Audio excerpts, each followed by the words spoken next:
Assalamualaikum warahmatullahi wabarakatuh. Salam sejahtera bagi kita semua. Pada saat ini, kelompok saya akan mempresentasikan mengenai proyek sistem informasi manajemen di Migacuan, membuat sistem pemesanan atau laman web untuk memudahkan proses pemesanan di Migacuan. Nama anggota kelompok, yang pertama ada Anggun Ayunda Lestari, yang kedua Anastasia Adinda Karina, yang ketiga Alfia Adatul Anissa, yang keempat Deginta Pratiwi Bursalagi, dan yang kelima Ronald Rosyam Chen. Latar belakang, meskipun memiliki pelanggan setia, sistem pemesanan mereka masih kurang efektif. Ketidakefektifan sistem pemesanan yang masih bersifat konvensional ini telah menimbulkan beberapa masalah seperti antrian panjang di tempat, kurangnya informasi mengenai menu dan promosi terbaru. Hal ini dapat menyebabkan kehilangan pelanggan potensial serta menurunkan kepuasan pelanggan yang sudah ada. Oleh karena itu, dengan adanya website pemesanan, pelanggan dapat dengan mudah melakukan pemesanan di tempat melalui perangkat mereka, meningkatkan efisiensi operasional, dan memberikan pengalaman pelanggan yang lebih baik. Baik, selanjutnya, di sini ada solusi pengembangan. Yang pertama, desain pengalaman pengguna atau UX.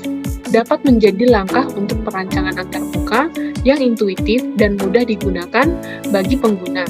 Lalu, desain responsif agar dapat diakses dari berbagai perangkat, termasuk smartphone, tablet, dan komputer desktop. Yang kedua, di sini ada fitur pemesanan online, yaitu sistem pemesanan yang memungkinkan pengguna untuk memilih jenis mie, topping, dan jumlah pesanan, serta dengan sistem pembayaran online yang mudah dan aman untuk digunakan, seperti transfer bank. Kemudian ada manajemen inventory, yaitu sistem manajemen inventory yang terintegrasi untuk memastikan ketersediaan bahan baku dan juga topping. Selanjutnya, ada sistem manajemen pemesanan, yaitu fitur untuk melacak pesanan yang masuk, termasuk status pesanan, misalnya diproses, dikirim, atau diterima. Kemudian ada penilaian dan ulasan pengguna, yaitu fitur penilaian dan ulasan pengguna yang memungkinkan pelanggan untuk memberikan umpan balik tentang produk dan layanan, dan menampilkan ulasan serta penilaian secara transparan untuk membantu pengguna lain dan dalam membuat keputusan. Selanjutnya ada keamanan dan perlindungan data, yaitu memastikan keamanan data pelanggan dengan menggunakan protokol enkripsi yang kuat untuk melindungi informasi pribadi. Kepatuhan terhadap regulasi privasi data seperti GDPR, yaitu General Data Protection Regulation. Kemudian ada layanan pelanggan, yaitu pengguna halaman FAQ atau Frequently Asked Questions untuk menjawab pertanyaan umum pelanggan. Menyediakan formulir kontak atau fitur obrolan langsung untuk mendukung pelanggan dalam hal pertanyaan atau masalah. Kemudian ada analisis kinerja website. Menggunakan alat analisis web seperti Google Analytics untuk melacak kinerja website, termasuk jumlah pengunjung, tingkat konversi, dan pola perilaku pengguna. Menganalisis data untuk mendapatkan wawasan yang berguna dalam meningkatkan pengalaman pengguna dan penjualan. Adapun manfaat dari program ini antara lain, 1. Peningkatan penjualan.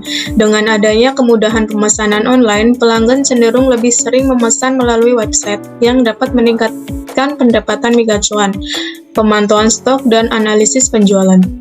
Dengan sistem pemesanan online, Migacuan dapat dengan mudah memantau stok makanan dan menganalisis pola penjualan untuk perencanaan produksi yang lebih baik. Pengumpulan data pelanggan. Melalui website, Migacuan dapat mengumpulkan data pelanggan seperti preferensi makanan untuk meningkatkan pengalaman pelanggan di masa depan. Peningkatan citra brand. Keberadaan website yang profesional dapat meningkatkan citra merek Migacuan di mata pelanggan, menunjukkan bahwa mereka berada di garis depan dalam mengadopsi teknologi untuk meningkatkan pelayanan pelanggan. Kelebihan dan kekurangan pembelajaran berbasis web. Adapun kelebihannya antara lain, 1. Meningkatkan aksesibilitas, 2. Meningkatkan konsistensi, 3. Mengurangi biaya, 4. Meningkatkan keterlibatan, dan yang kelima, melacak kemajuan. Kemudian untuk kekurangannya antara lain, 1. Membutuhkan akses internet, 2. Kurangnya interaksi pribadi, 3. Kesulitan teknis, 4. Kurang fleksibel, dan yang kelima, biaya pengembangan. Baik, selanjutnya di sini saya akan menjelaskan mengenai analisis kebutuhan. Analisis kebutuhan mencakup 3, yaitu pelanggan, karyawan, dan manajemen. Yang dimaksud dengan pelanggan yaitu kemudahan akses untuk melakukan pemesanan, informasi lengkap mengenai menu, harga dan ketersediaan, pembayaran yang mudah dan aman, pemberitahuan status pesanan secara real-time, kemampuan untuk memberikan ulasan dan penilaian terhadap layanan dan makanan. Selanjutnya untuk karyawan mencakup sistem manajemen inventory yang membantu dalam pemantauan stok bahan baku, alat untuk melacak dan mengelola pesanan, dan yang terakhir, penerimaan pesanan yang banyak tanpa tatap muka. Dan terakhir untuk manajemen yaitu laporan mengenai penjualan, kinerja staf, dan stok, lalu ada sistem keamanan yang kuat, dan kemampuan untuk mengupdate menu dan informasi promosi secara dinamis. Analisis kebutuhan sistem. Yang pertama ada kebutuhan fungsional. Sistem harus memungkinkan pelanggan memilih item dari menu, menentukan jumlah, dan menambahkan kostumisasi seperti level kepedasan. Selain itu, sistem dengan pembayaran online diperlukan untuk memfasilitasi transaksi yang mudah dan aman. Manajemen pesanan juga menjadi staf restoran yang menampilkan pesanan yang masuk, sedang diproses, dan selesai, serta fitur notifikasi untuk memberitahu pelanggan tentang status pesanan mereka, misalnya sedang diproses, dalam perjalanan, atau siap diambil. Sistem juga harus mencakup manajemen inventory yang efisien untuk melacak ketersediaan bahan baku dan memberikan notifikasi ketika stok mencapai batas minimum, disertai laporan inventory yang membantu manajemen dalam merencanakan dan pengadaan bahan baku.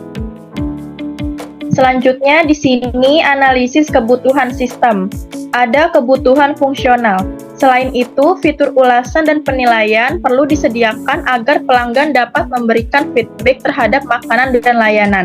Dan ulasan ditampilkan secara transparan untuk membantu pelanggan lain dalam membuat keputusan. Terakhir, keamanan dan privasi data harus dijamin untuk melindungi data pribadi dan transaksi pelanggan, serta kepatuhan terhadap regulasi privasi data yang berlaku. Selanjutnya ada kebutuhan non-fungsional.